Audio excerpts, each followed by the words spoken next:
Thank you, Bill. Believe it or not, I'm more relaxed today than I have been in a long time at Plum Brook Country Club for the Hall of Fame induction ceremony.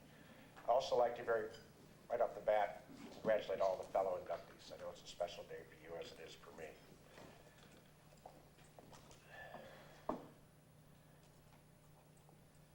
I feel very privileged to enter the Huron High School Athletic Hall of Fame. Having been involved with most of the previous induction ceremonies, I am well aware of and very appreciative of the immense pride and tradition of Huron athletics. I'm also aware of and appreciative of how humble an athlete, an inductee, feels upon selection. I have witnessed the emotions of Craig Saunders and Mark Barker, the humor of Tom Hetrick, and the stirring words of Dan Bogdan. I've witnessed Huron athletics for over 45 years. Among my personal memories, getting knocked to the ground by one of the Hartley boys after catching a touchdown in the end zone from Rocky Larissa Jr. at the Ohio Street Field.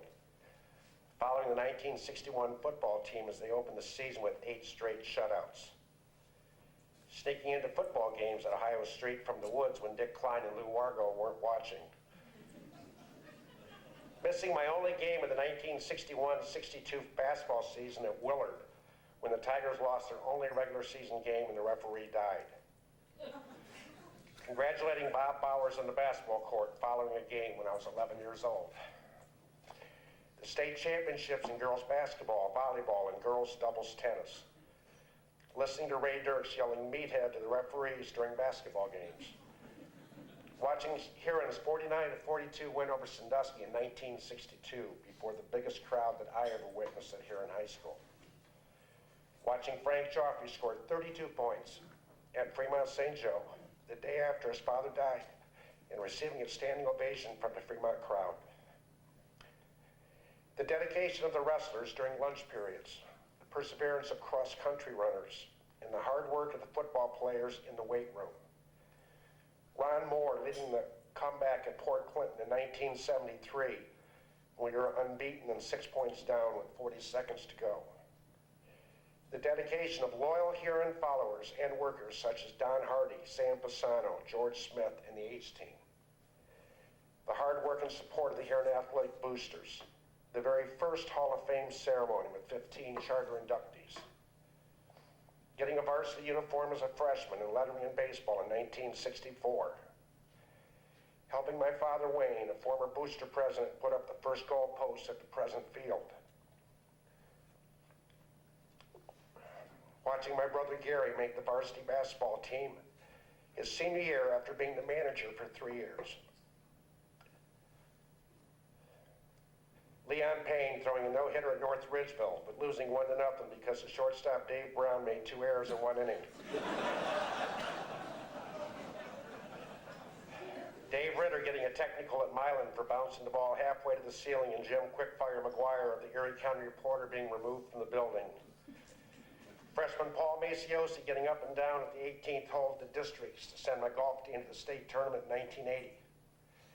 The incredible tournament ride of my 75 baseball team, which won only 1 conference game all year. Well, we won 4 in the tournament, and we went to the regional in the Sweet 16.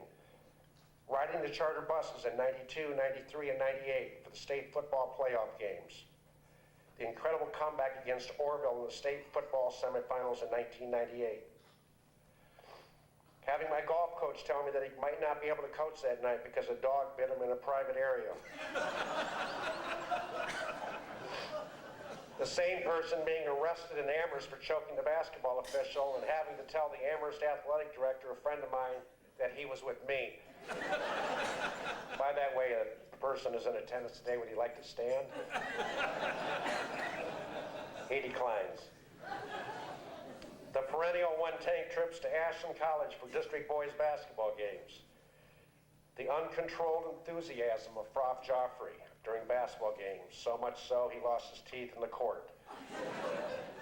And finally, the athleticism of Bill Cedar, the best athlete I ever observed at Huron High School.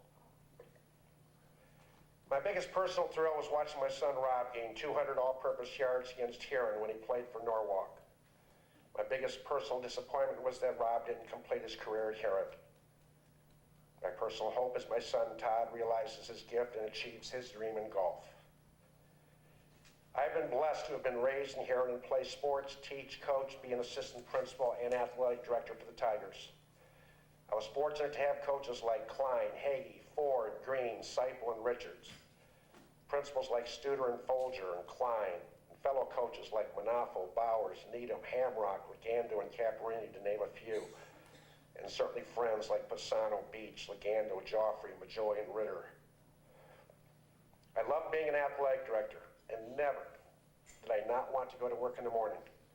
You can't ask for anything else. I love the challenge when I was told it'll never work, or you can't do that.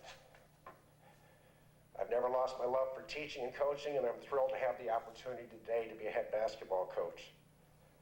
I thank my mother, Marilyn Brown, for her love and guidance, my wonderful boys, Rob and Todd, my mentors, Dick Klein and Lynn Studer, who were so instrumental in my career, and to the Huron Board of Education for two things. One, for hiring me on 3 different occasions, and secondly, for hiring Bill Needham to replace me as athletic director.